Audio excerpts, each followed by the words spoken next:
안녕하세요. 크리스천 영상교로 전하는 심목사입니다. 오늘은 성령을 깨워서 무너진 한국교회를 다시 세우라 라는 제목으로 한번 생각해 보겠습니다. 한국교회가 무너지고 쇠락해가고 있다는 것에 이견을 다는 사람들은 없겠죠.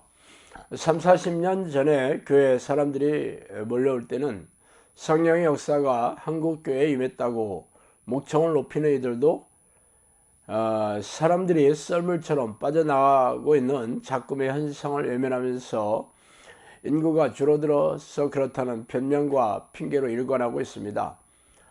한국 전쟁의 여파로 산업이 피폐해져서 먹고 사는 게 막막해진 어린애 부모들은 교회에 몰려들어 하나님께 눈물로 호소했기에 우리 민족을 불쌍히 여긴 하나님께서 경제 부흥의 기회를 주셔서 잘 먹고 잘 살게 되었죠.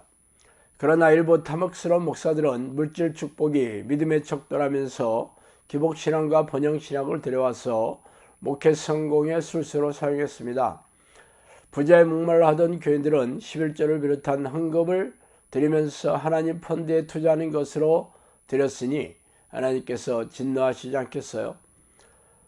결국 하나님은 90년대 말에 IMF 사태를 통해 한국 경제를 멈추게 하셔서 그동안에 교회 부흥을 자화자찬하던 목사들의 입을 틀어막으셨죠.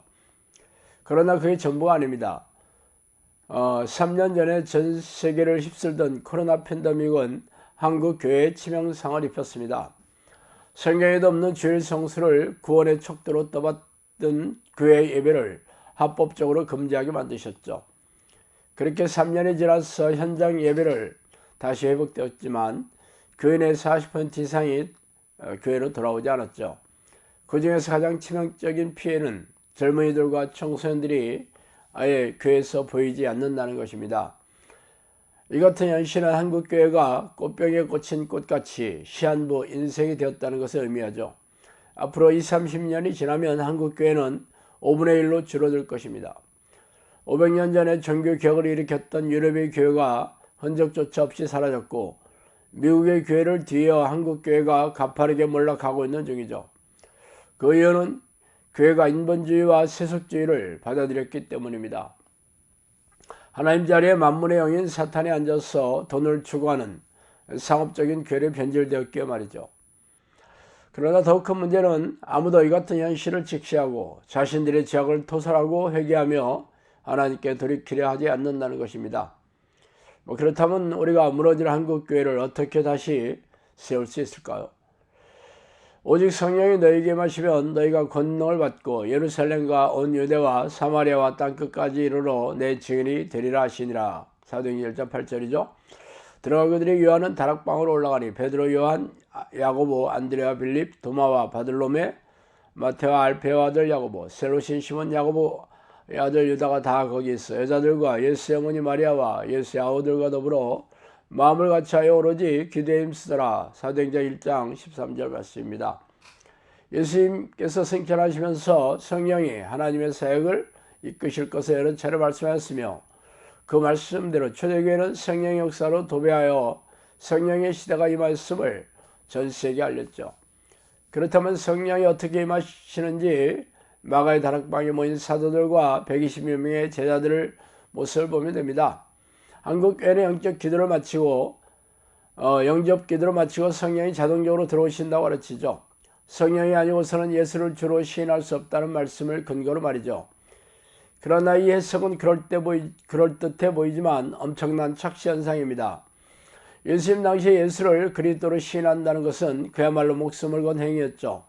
로마 당국과 유대교 지도자들의 박해가 본격적으로 시작되어 기독교인을 잡아 감옥에 가두고 심한 고문 끝에 순교당하는 일이 비일비재했습니다. 그래서 그들은 회의적으로 예수를 그리스도가 아니라고 고백하면 풀어주겠다고 했으며 실제로 예수를 배반하고 살아남은 기독교인들도 적지 않았어요. 말하자면 입만 놀리는 고백이 아니라 목숨을 걸고 예수를 그리스도로 시인했던 당신의 정황에서 기록된 말씀입니다. 그러나 한국교회는 이 말씀을 아전인수식으로 왜곡해서 입으로만 말하면 성령이 자동적으로 들어온다고 가르치고 있으니 기가 막힌 일입니다. 성령이 누구십니까? 전지전능한 하나님이십니다. 그러므로 성령이 안에 계시다면 그 증거와 변화와 능력과 열매로 증명해야 하지 않겠어요? 믿는 자들에게는 이러한 표적이 따르리니 곧 그들이 내 이름으로 귀신을 쫓아내며 새 방언을 말하며 뱀을 집어올리며 무슨 독을 마실지라도 해를 받지 아니하며 병든 사람에게 손을 얹은즉 나으리라 하시더라. 마가복음 16장 17, 18절 말씀이죠. 그리스도께서 이방인들을 순종하게 하기 위하여 나를 통하여 역사하신 것 외에는 내가 감히 말하지 아니하노라.